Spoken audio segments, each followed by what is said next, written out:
Hi guys and welcome back to the Mighty Blues. My name is of course Cameron. It is the player ratings. Everton 2, Brentford 3 at Goodison Park. Another defeat for Everton. A defeat in which we really didn't need today. A win would have saw us of course guarantee survival. A draw, a point today would have effectively seen us guarantee survival given the goal difference between ourselves and Leeds. But a defeat today just heaps all of the pressure onto Thursday's game against Crystal Palace, which is now the biggest game of football in my lifetime as an Evertonian. The biggest game of football since probably Wimbledon all those years ago. And it's just that I think the most frustrating thing about it is the Crystal Palace game is now much, much more important and bigger than it needed to be. You know, we've had two games there in the last week. One against Watford away, in which we only managed to pick up a point against the Watford team, who had 8 first-team players out injured. And even with 8 first-team players not out injured, they're still a side that have just been relegated from the Premier League. And ultimately aren't very good. So you add that to the fact that they've got 8 first-team players out injured, even though they're not very good in the first place. And a point really, really, really wasn't good enough on Wednesday night. And then a defeat today against the Brentford team, who, again, ultimately aren't great. You know, they've got a couple of standout players. The one for me being Christian Eriksen, who ultimately made the difference today.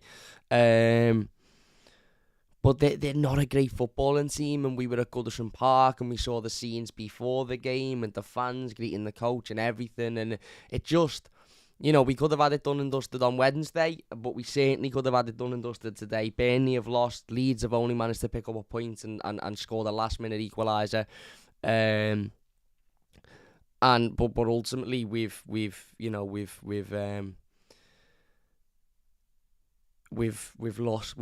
lost a game that we really didn't need to lose, and we really can't have afforded to lose. And you know, don't get me wrong, I'm not saying we're down or this is it, but Thursday is now monumental, absolutely monumental, and I'm not confident that we'll get anything out of Thursday. Now, obviously, that would mean that Brentford would have to do us a favour on Sunday. They play Leeds at home, but again, that's just not the situation we want to be in, do we? I don't want to be going into Sunday thinking we've got Arsenal away and Leeds have got Brentford, and Leeds need to lose and we need to effectively better whatever Leeds' result is. That's not where we want to be in, and that's not where that's where we didn't need to be. But we've lost the game. Paddy has donated $9.99 to the stream before we get into it. He says, thank you for the constant content, Cam. Thank you very much, my mate. Really do appreciate the donation, the super chat. It means a massive amount to me. But yeah, a game today which was ultimately decided by a refereeing decision that should never have needed to have been made anyway. In the sense that the game changed when Jared Branthwaite was sent off, and had that game would have stayed 11 versus 11, then I think Everton would have won it comfortably. And listen, the Jared Branthwaite situation in isolation is a sending off. He drags him back. It's naivety. It's a bit of inexperience. He gets caught behind the player, and he pulls his arm back. It's a sending off, but the reality is it should never have gotten to that, because Richarlison has literally had his shirt pulled into the family enclosure, and Michael Oliver has been staring at it, decided not to give it, and then VAR has decided, oh, we'll give that one a miss, because if we give that, then this game's pretty much over, and that means that the relegation fight is pretty much down to only 2 teams, and would rather it be down to 3 teams. So yeah, it's just blatant, disgraceful refereeing. Again, I'll say it again, as I did after the City game, as I did after the Liverpool game, it's corruption. Let's be perfectly honest, it's corruption. And yeah, We've then gone on to lose the game. Now, the goals we conceded were not down to the referee or down to that decision, but, I think having 10 men for 80 minutes of a game of football when you are in a relegation battle and you already haven't got the best players and the most quality and the most confidence, then I just think that it was everything against us from that point. But anyway, look, we've done the instant match reaction. If you want to go and check that out, then it is live on the channel. This is the player ratings. Yeah, let's get straight into it. Jordan Pickford. Now I haven't seen the goals again because I can't muster up the whatever motivation to go and watch the highlights. I will watch the highlights before the game review tomorrow. But at the moment, the last thing I wanted to do when I've just sat here was watch that game of football again. I've seen the first goal. It's unlucky. I did originally when I saw it in person feel that Jordan should have done better. But then when you see the replay and when you see that it's a cross that Jordan is ready to deal with, and then Seamus Coleman heads it into the back of the net, there's not much you can do about it. Second goal is extremely frustrating because A, it's not even a shot, it's a headed sort of a flick on, and B, it is the exact same goal we conceded against Aston Villa. A player at the front post flicking it on, nobody's at the back post to see that off the line, and it loops over Jordan Pickford. Whether he could have done more or not, I don't know. And the third goal again is a free header, which I put the blame on the defence as opposed to the goalkeeper. So I'm gonna give Jordan I'll give him a 6.5 today, because there's an argument there that he maybe should have done better for the second and third goal. I thought his kicking was okay. Thought his agency was okay. Yeah, I don't think he was massively at fault. But you know, it wasn't as standout as some of his recent performances. Obviously, because we haven't won. Left back Vitaly Mykolenko. I'm going to give Vitaly a 7 today.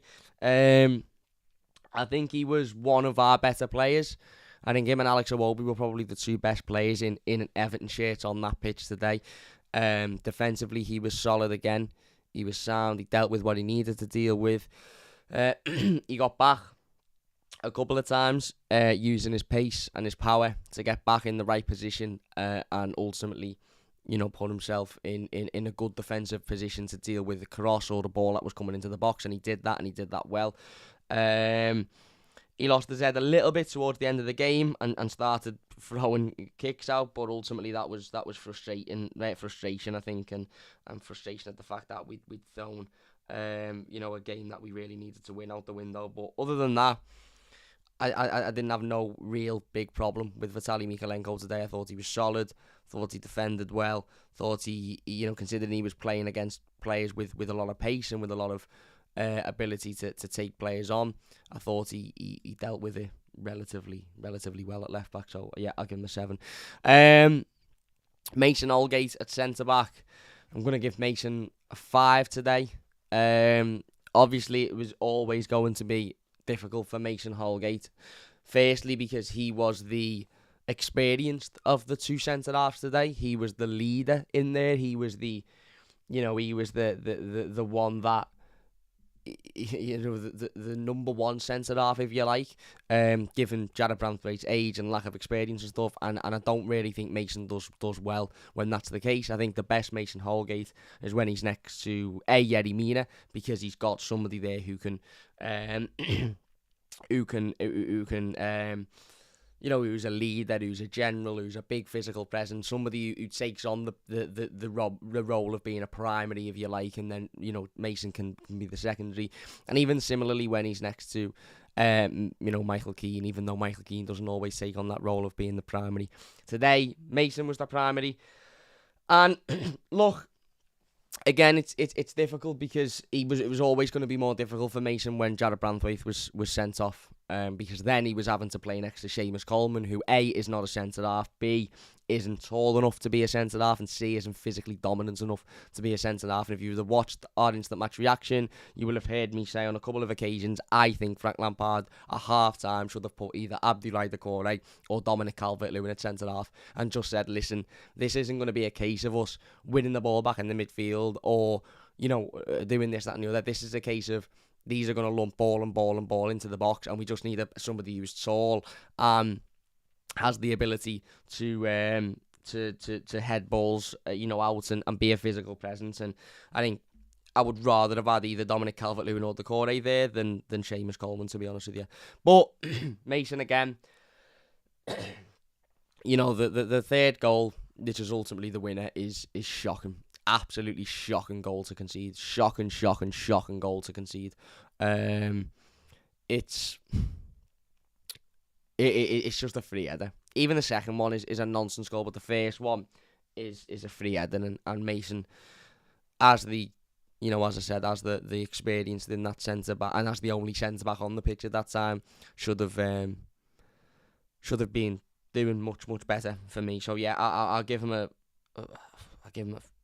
4 actually, because ultimately he should have done better. Jared Branthwaite, listen, I'm gonna give him a 2.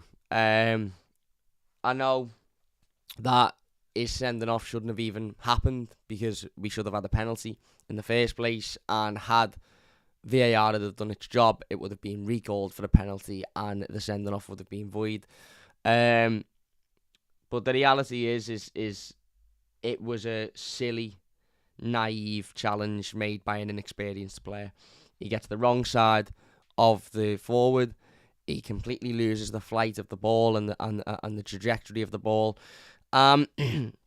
He makes contact with the player, and listen, it's soft. It is soft. I've seen it back. It's very soft, but an attacker is always going to throw himself to the floor in that situation, and a referee who hasn't got any fucking brain cell, in which Michael Oliver is, he's a referee with no fucking brain cells, is always going to give a foul and therefore a sending off in that situation.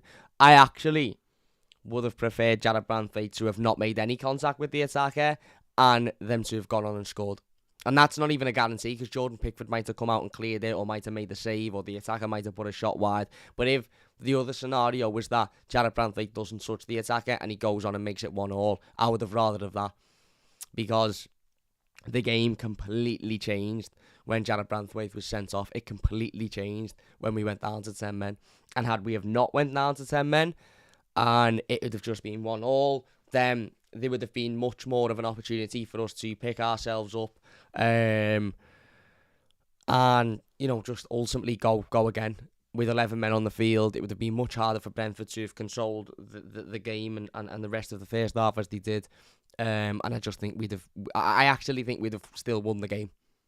I think we'd have won it 2-1, maybe 3-1 with 11 men on the pitch. But as soon as that sending off happened, it killed the game for us. That was the decider, because that was when the atmosphere went flat, and that was when we were just up against the cosh then, and for me that was the decider between the winning the game and ultimately not winning the game. So yeah, I'm gonna give Jared a 2, because it was naive and it was inexperienced, and it shouldn't have happened, because it should have been given as a penalty. But the reality is the challenge in itself is poor, and yeah, we've lost the game ultimately because of that. Should never have been allowed to happen, but we've lost the game because of that, in my opinion. Seamus Coleman then, who obviously started at right back and then moved to centre back. I'm gonna give him a 4. Scored the own goal, which I'm not gonna criticise him too much for, because it's one of them. It happens in football. It's a cross that Seamus obviously thinks he can get his head to avoid it going into the box. He does get his head to it, but unfortunately that head ends up guiding the ball into the back of the net. Again, he's not a centre half. He's not a centre half because he's not a physical. As I said, he's not big enough. He's not as enough of a physical presence. He's just not a centre back whatsoever. So, I can sit here all I like and criticise Seamus Coleman for not being good enough as a centre-back or not doing enough as a centre-back, but he's not a centre-back, and I don't think he will ever proclaim to be a centre-back. When he was at right-back, I don't think he done much. I don't think he offered much going forward, and as a centre-back, it was very much just you're the experience, you're the captain, so you go in there and fill a space, whereas for me, I'd have, honestly, as baffling as it may sound, I would have had Dominic Calvert-Lewin at centre-back. Now, you might laugh at me and say, you don't know anything about footy. Let me know in the live comments if I'm wildly out of proportion there, but I would have rather have had Richarlison and Anthony Gordon as sort of a front two, with Iwobi maybe behind them, or maybe offering a bit of depth. Iwobi Gomez to the core right, Iwobi one side, Richarlison the other side, or Gordon the other side, Richarlison up front, and then I'd have had Dominic Calvert-Lewin at centre half. I really, really would. And I'd have just said to him, go in there and head everything out that comes towards you. Because you're big, you're tall, you're a physical presence, you're good in the air, and you won't be beaten in the air. Or, if you want to be a bit more non-risky, put the core 8 centre-back instead, because he's tall, good in the air, big physical presence. But, yeah, it was Coleman. Yeah, he is what it is. Into the midfield then, to Corey. I'm going to give him a 5 today. I'm going to give him a 6 today, actually. I think he was pretty poor in the second half, to be honest with you. But it was always going to be difficult for him because the tactic from Frank Lampard in the second half was to sit everybody behind the ball and defend. And when we do that, then our midfield effectively are defenders. And I think Abdoulaye Doucouré had to do much more work being next to Andre Gomes than he did when he typically is next to Fabian Delph or Alan. And I actually thought he started the game relatively well. He was picking balls up, he was making himself a nuisance, he was working hard, he was putting himself about. And then, in the second half, yeah, he was poor, he wasn't really involved. He didn't really offer us much. But, again, it's one of them. It's one of them. He really didn't have his greatest of games, but I don't think you could sit here and directly attribute, us losing that game to him. It was always going to be difficult not being next to Delph, who's such an experienced midfielder who clearly makes us much better. And then obviously when we went down to 10 men, Gomez next to him. Then I'm going to give Gomez a 4. To be honest with you, now. Again, it wasn't that he necessarily done anything that, he made any clear mistakes or he done anything that makes you go, oh my God, he's absolutely woeful. But I just don't think he offers anything, Andre Gomes. I really, really don't. And I don't really see why he started the game. The natural thought process when we all knew that Fabian Delph was out injured on Friday, for me was, right, okay, you put Alan in there. Alan was the player starting games before Fabian Delph broke into the team. Alan is the natural player to sit next to Abdoulaye Doucouré. He's a battler, he's a grafter, he's a workhorse. You put Alan in there. And for some reason, Frank Lampard, went with Andre Gomes, which is baffling, really, because Andre Gomes is useless when you've not got the ball because he can't move. And when you have got the ball, he can pass the ball, he can control the ball, he can move it. But for me, as soon as we went down to 10 men, if not on a half-time, when the message clearly was to sit back and defend, I would have taken Andre Gomes off because at that point, he was useless. And I'd have had Alan on, or at least someone on in the midfield that can run round and can ultimately somebody to go and get at Christian Eriksen, because we give him far too much space, far too much time on the ball, far too much respect, and allow them to just dictate and control the game, which is nonsense considering the quality that he has. So why? I don't really know why Andre Gomes started. He had one shot at 2-1, which was a good well hit effort, to be fair, but the goalkeeper made it look better than what it was. But even that, as I say, starting fine, give him an opportunity. But as soon as you go down to 10 men and the game switches to, in terms of Brentford having the ball and Brentford being the team that are getting at us, I think Andre Gomes has got to come off. I just think he's got to come off because he just doesn't offer anything from that point. Alex Iwobi then, I'm going to give Alex Iwobi a 7. I actually thought he was our best player today. Obviously, he had to play right back for the majority of the game, which was difficult for him because he's not a right back. He's done really, really well as a right wing back in recent weeks, but being a right back and being a right wing back are two completely different positions. But I thought his work rate was there. I thought defensively he was getting back and winning the ball. I thought he towards in the second half, the last 15, 20 minutes or so, there was a couple of times when he allowed his man to run in behind him a little bit too easily, and he allowed too much space in behind him. But he's not a right back, he's not a defender, so that's that's understandable. But his desire was still there, his effort. He still worked hard, he still put himself about, he still ultimately, I think defensively, he got back and made a couple of good challenges as well, ran back and, put himself about. So, yeah, I think, again, he was the best player in an Everton shirt. He wasn't unbelievable, but I think, again, he was the best player in an Everton shirt. Onto the forward line then, Richarlison, I'm going to give him a 6.5. I think he worked hard. Obviously, he scored the penalty, which was a good penalty, well taken penalty after he won it. I actually thought he scored the first goal, but it turns out he didn't. It was Dominic Calvert-Lewin. But he put himself about. He worked hard. There was a bit of showboating from him, which is interesting because it'll be interesting to hear what Frank Lampard has to say about it. Because he said after the Manchester United game that when Richarlison done the head keeper ups, he said that I wasn't very happy with it, but we won the game, so I'll let him get away with it. It's interesting to see what he'll, have to think of it now. Maybe Richarlison, couldn't do much about it. There was one where he was keeping it up with his feet. Maybe, Lampard would just look at it and say, well, he's just trying to keep hold of the ball. There was one at such where he flicked it behind him, which again, you might just say was a nice touch. I don't know. Maybe I'm reading too far into it, but I think Richie maybe got a little bit too excited when we went 2-1 up and but yeah, he still worked hard, he still put himself about, he still ran around, he still battled. So yeah, it wasn't as great as the games, but it is what it is. Gordon on the other side, I'm gonna give him a 6.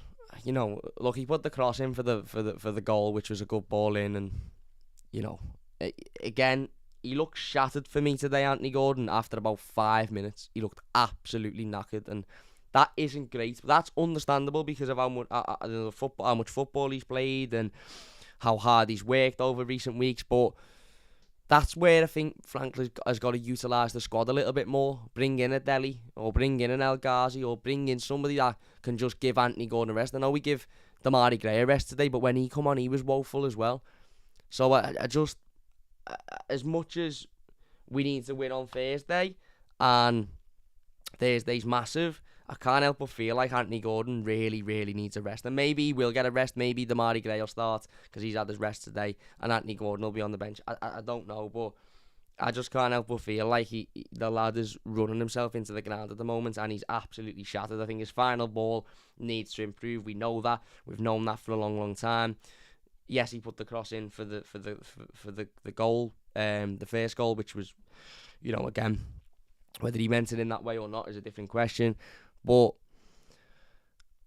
yeah, he works hard and he battles and he shows desire and he shows commitment, but ultimately it's not enough. You need more. You need quality. You need ability. You need that cutting edge, and that will come with Anthony Gordon with time and with experience and with hard work. But at the moment, I think from the both of them, to be fair, Gordon and Gray, I just think we need a bit more.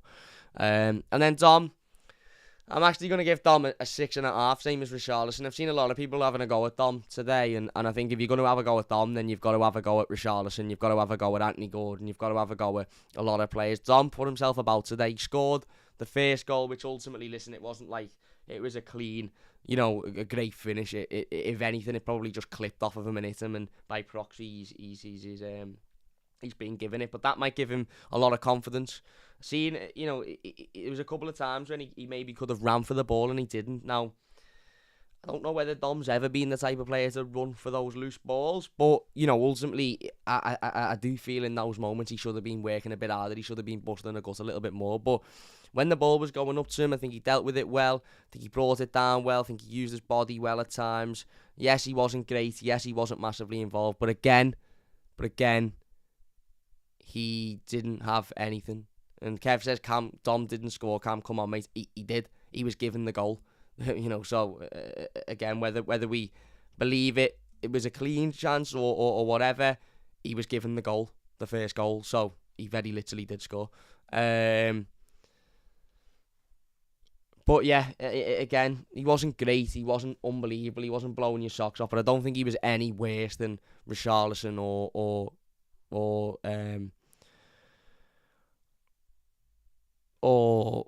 Anthony Gordon. So, yeah, there you go. Onto the bench then. John Joe Kenny, give him a 6. Come on. Ran round. Worked hard. Made a bit of a nuisance of himself. Put himself about. Kicked a few people. Made a few challenges. Yeah, just shored up the defence a little bit, which maybe he should have been brought on earlier to do that than what he was. But, yeah, he worked hard, I suppose. Damari Gray, I'm going to give him a 3 today. Again, listen, he might be shattered. It might have been difficult circumstances. It might have been tough for him. But Damari Gray was brought on today to create something. Damari Gray was brought on today to ultimately change the game for us. And not only didn't he do that, he didn't look like doing that. I'm not going to sit here and say, because he didn't score or assist, he was awful. It's not that. It's when he come on, he had 15, 20 minutes to do, and he didn't really look like he was busting a gut or he was getting. And maybe that's just me seeing it in a different way. Maybe he wasn't. That's me being a little bit harsh. But I just don't think he didn't impress me one bit when he come on. And then Rondon, listen, Rondon's getting a 1. Rondon's getting a 1. Whether he slips or not, he's come on. He's held the ball up once, and then he threw himself into a challenge which has got him sent off. So it was useless. And if he's meant that challenge and he's done it out of frustration and stupidity, then he should never wear an Everton shirt again. If he slipped, then so be it. But if that's, and I haven't seen it back, but if that's meant and if that's done on purpose, then it's fucking idiotic. It's absolutely idiotic. But yeah, there you go. As I said, I think from the moment we went down to 10 men, it was always going to be a ridiculous uphill battle from that point. And you add that to, silly goals to concede and maybe a couple of bad managerial decisions as well, then, yeah, it is what it is. Kev says, Betfred have given the goal to Richie. I don't really know how that can work because the official, the Premier League, have given the goal to Dominic Calvert-Lewin. So, but listen, there you go. All on Thursday now. Just like we did with the Watford game, we write this one off. We hope that we A, catch Crystal Palace on a bad day on Thursday, but B, that these players are A, fitter than what they are today, and B, a little bit more up for it. And we hope that, maybe decisions go our way and I don't even know who'll play on Thursday. I suppose the hope will be Ben Godfrey is back and fit. But yeah, just so much pressure on that game. Now, I don't want it to go down to the wire. I've seen a couple of people on Twitter saying, we'll be alright, Brentford will battle Leeds. I'm not confident of that. I'm really, really not. Brentford are a good team. They've got a couple of good players. Christian Eriksen, as I said, we give him far too much space, far too much respect today. They're not an unbelievable team. They're not a great team. Leeds could quite comfortably turn up and beat them, and it wouldn't be a massive surprise. So, forget Leeds versus Brentford. Forget the weekend. Forget Arsenal for now. Thursday is the biggest game of this club's history in the last 24 years that I've been supporting this football club. And it's got to be a win. It really, really has. I think the club were expecting a win today, given the fact that there was a police guarding the pitch, because they obviously assumed or thought that if we win, there might be a pitch invasion. So, yeah, ultimately, we're on to Thursday, and we will we'll see what happens. We'll see what happens. But anyway, look, we are going to finish it there then. If you have enjoyed this one, please do hit that like button. Instant Match Reaction is up on the channel now if you want to go and check it out. We'll be live over the next couple of days with the game review, so look out for that one. But anyway, big thank you all for watching. Leave a like if you've enjoyed it, subscribe if you're new, and we'll see you after.